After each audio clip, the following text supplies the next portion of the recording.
Du, det är inte många hus du har köpt genom karriären. Nej. Leva i nuet kan vara svårt när det gäller den delen. Ja, så är det bara. Ja, välkommen. Hem till Jordan. Ja, välkommen till oss. Ja, det har inte varit direkt självklart vart man ska ta sig för att komma dit. Fråga Bella bara. Jag har varit med överallt.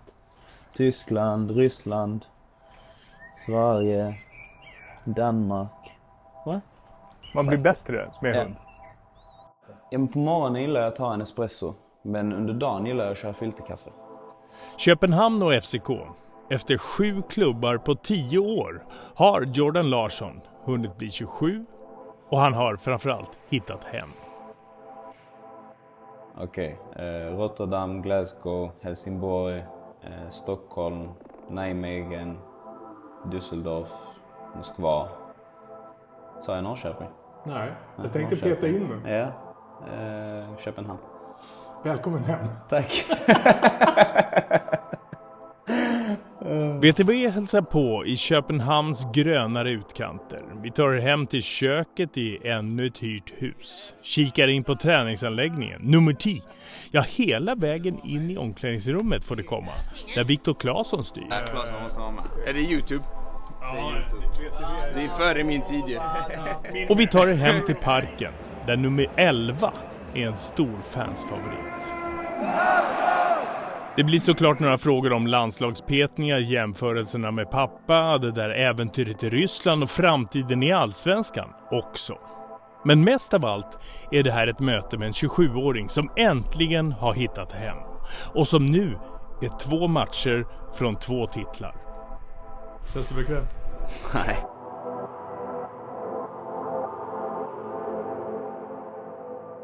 Blir carpool nu när du ska sjunga också. Vad vill du höra? Vi har den här från Burna Boy. Hans senaste låt. Som, jag ska inte säga att jag brukar nynna på den för den är ju ny. Men den är väldigt skön vibe. Lite så när man startar morgonen. Så här på Marley-känsla-aktigt. Sitter man, gungar lite, lyssnar lite. Det här blir man inte stressad av. Jag orkar inte vara stressad. Nej. Jag gillar och... Vad är det? Ta nu som...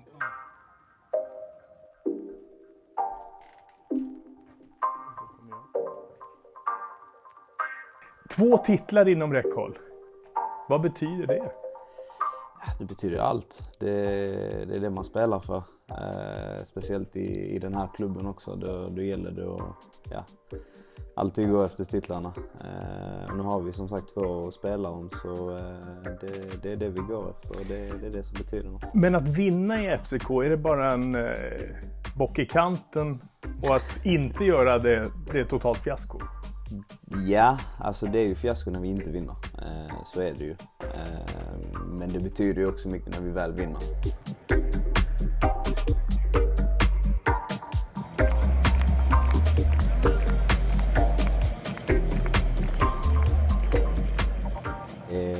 En väldigt fast klubb, men väldigt mycket tryck och väldigt mycket passionerade fans. Och man märker ju verkligen att det är stadens lag. Hur mycket är du fansens spelare då, om det är stadens lag? Nej, alltså jag tror att det är några som är lite högre upp i den hierarkin, om man säger så. Thomas Delaney är ju en legend här. Jo, men nu pratar vi om dig. Ja, men jag kommer till det. Jag tänker att vi börjar liksom Okay. med de allra största. Du tar den ödmjuka bandetsvängen. Ja, nej, men Thomas Delaney är där uppe. Cornelius också väldigt omtyckt. Men jag tror själv att jag är omtyckt också. Har jag varit med och vunnit dubbeln tidigare. Och har känt att sen jag kom till klubben att jag har haft en bra relation med fansen. Och nu på senare tiden också har jag presterat bra. Så det gör väl att man klättrar upp lite på den rankingen, om man säger så. Jag kommer in här och kolla. Finns det böteslista och grejer också? Det finns det. Det är min plats, sitter bredvid min broder Rooney. Vi har Kevin Dix, William Clem, Pantelis Hatzidakos. En riktigt stort huvud har han. Det är nästan så att jag inte får plats här. Jag vet att du kommer med. Ja, det är bra. Viktor Claesson, legenden här nere. Hur länge blir han kvar? Jag tror inte han har så långt kvar på sitt avtal faktiskt. Men jag vet inte. 1 år. Ja. Elfsborg? Jag vet inte. Jag tror att Oskar Hiljemark hade blivit glad. Jag vet i så fall. Andreas som ringer hela tiden. Vi har ju, som jag sa innan, legenden Delaney här. En Kriterium. Alexander Isak-tröja här. Oj, berätta. Jag vet faktiskt inte varför han har den. Men det var från när de spelade 5 juni 2024. Sämre tröjor kan man ha. Så är det ju. Här har vi Böttesisten. My God, we're here! Good you? Good. Georgiska högerbacken för landslaget. Fantastisk kille, fantastisk spelare. Okej, berätta. 200 kronor om man är sen. 100 kronor extra per minut. Och jag tror att det är dubbelt upp på matchdagar också. Vi tar någon rolig. Ett dumt rött kort, 5000 danska. Den är saftig. Innan vi skulle möta Chelsea, kan jag avslöja en grej här. Innan vi skulle möta Chelsea så var det 3-4 spelare som var sena. Och de fick en extremt, alltså vi snackar typ 20 minuter senare till det mötet. Så det blev ju lite förändringar i startelvan och det blev väldigt saftig böter. Jag vet att målvakten Nathan Trott. Är det någon som kommer? Nej, ingen av dem som är här. Brassen, Robert, högerbacken, Cheskas.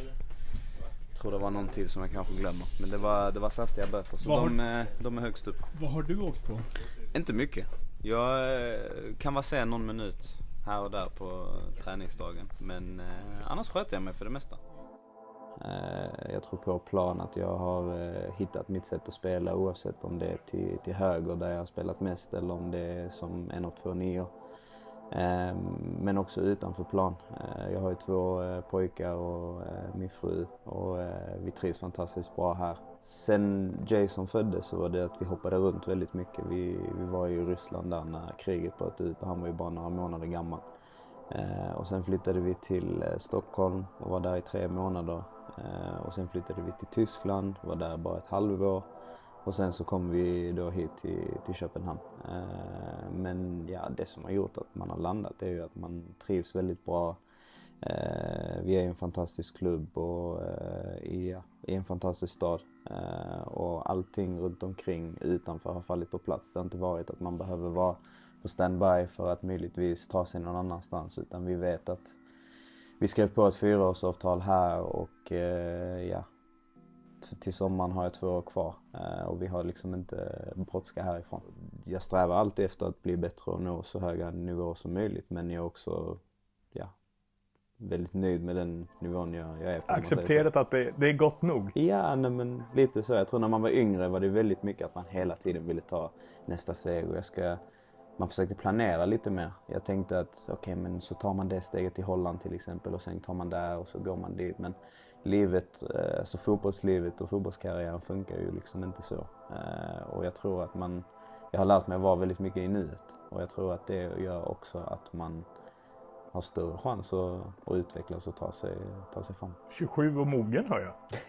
Ja, nej men man har ju lärt sig ett och annat på vägen.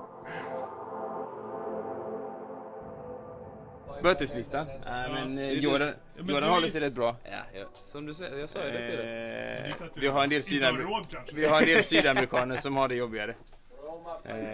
Vi har fått in mycket pengar i år kan jag säga. Det blir en bra fest. Ja, det blir en bra fest. Det är främst till julfesten vi samlar in till. Så det kommer bli bra. Vad skulle du säga, hur mycket ligger det på ungefär? Vad har vi i kassan nu? Jag tror vi är uppe i 100 000 eller något sånt där. Det är så? Kassan, ja. Och vi är ett halvår kvar. Så det ska nog kunna bli en bra fest. Är du en hård domare eller? Nej, det skulle jag inte säga. Jag skulle säga hård men rättvis. När man är svensk så har man alltid lite fördel också. Så jag är lite, partisk. Någon minut sen så kanske han säger det. Ja. Hej Niklas, Jordan här. Jag vill bara säga till lycka med konfirmationen. Jag hoppas du får en dejlig dag. Super. Tack ska du ha. Det var så lätt. Det är väl alltså om man skulle ta ett svenskt lag som skulle gå in i Superliga och göra det bra så och liksom vara med och kämpa om titeln så är det väl Malmö som hade varit med där. Skulle de utmana om titeln? Ja, de hade varit med i topp 6 i alla fall. Sen tror jag inte de hade vunnit, men jag tror de hade varit med i den tabellen. Stryka på det lite, det är skönt. Henkes son tycker och tänker och har nu på allvar landat sin egen karriär, satt sitt eget liv. Men det han gör och det han säger har och kommer alltid att värderas en aning annorlunda, väga lite tyngre. Han har på 27 år skaffat sig svart bälte i att parera sina rötter. Jag har liksom aldrig tänkt att okej, nu när min pappa var 20 år så var han på den nivån och nu är jag bara här så jag måste, alltså jag har alltid liksom gått min egen väg och liksom tänkt på min egen. Men då har du behövt bestämma dig för? Ja, så är det. Och när man var yngre fick man också höra mycket liksom, men du spelar bara för att du är Henkes son och lalala och sådana grejer. Och det gjorde att jag hade den där extra motivationen kanske. Han har fått stå i skottgluggen för sitt fotbollsspel i Ryssland. I samband med kriget så var jag ju en av de sista att lämna. Men min klubb ville inte släppa sina spelare. I och med att alla andra klubbar släppte sina spelare och vi hade det lite tufft sportsligt så ville de försöka behålla de utländska spelarna för att vara så konkurrenskraftiga som möjligt. Och de menar på att det inte var något krig och liksom försökte spela hela det kortet. När jag till slut valde att lämna så var det ju mycket skit man fick ta, mycket kommentarer och ja. Han har en tydlig idé om en comeback i Allsvenskan. Exakt, jag gillar väldigt mycket att vara i nuet. Men om vi leker med tanken att jag skulle flytta hem till Sverige och spela fotboll i Sverige igen så hade jag ju en fantastisk tid i AIK. Även om det bara var 3 månader så trivdes jag väldigt bra i klubben. Jag gillar Stockholm som stad också. Så om jag skulle spela fotboll i Sverige igen och AIK hade velat ta emot mig så hade jag nog kunnat tänka mig att spela där igen. Men jag är inte säker på att jag vill spela fotboll i Sverige igen. Och Jordan Larsson har behövt vänja sig vid att inte vara tillräcklig för svenska förbundskaptener. Det var ett tag sedan jag var med och även om där är väldigt många bra spelare, speciellt på de offensiva positionerna, så är ju konkurrensen väldigt hård. Men drömmen finns väl alltid fortfarande om att representera Sverige. Det känns inte hopplöst svårt med grabbarna som finns där framme? Nej, alltså jag tror väl inte att jag skulle gå in och ta en startplats direkt om man säger så. Men fortsätter jag prestera på den nivån som jag har gjort nu den senaste tiden så ser jag liksom inte varför jag inte skulle kunna ta plats i en. Du är inte helt neutral eller objektiv i frågan, men tycker du själv att du borde kunna vara med i en trupp nu? Ja, det vill jag säga. Sen är det ju inte upp till mig. Det är ju alltid upp till förbundskaptenen. Men man får alltid ha en egen åsikt. Ja, frågar du mig så om jag kan bibehålla den nivån som jag har presterat nu så tycker jag absolut att jag kan vara med i en trupp i alla fall. Och kontakten med Jon Dahl Tomasson? Vi har inte haft någon kontakt. Inte sedan han tog över. Inte alls? Inte alls. Vet du om du är på någon slags bruttolista? Inte just nu vad jag vet. Tidigare har jag varit en del av den bruttotruppen. Det har väl också varit rättvist ibland att jag inte har varit med för att jag har ju inte varit i den formen som jag var när jag var med i landslaget. När jag var med i landslaget så spelade jag i Ryssland och gjorde det väldigt bra och spelade kontinuerligt. Och sen så efter det så har det ju varit att jag har hoppat runt lite och kanske inte riktigt fått möjligheten att prestera på den nivån som jag har gjort tidigare.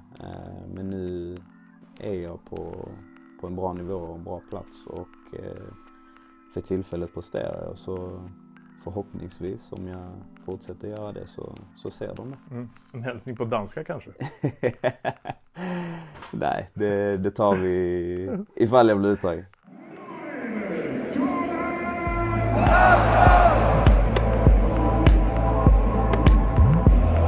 Tack. Väldigt bra kvalitet måste jag säga.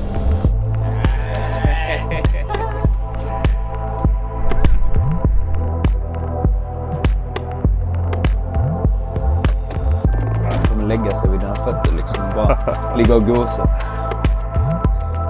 Hem blir det också där man så där familjen är. Det är inget snack om att Bella har hittat lugnet. Och att vi just har fått hälsa på oss en 27-åring som äntligen har kommit hem. Och som dessutom är 2 matcher från 2 titlar. Nej, det var bra. Välkommen hem.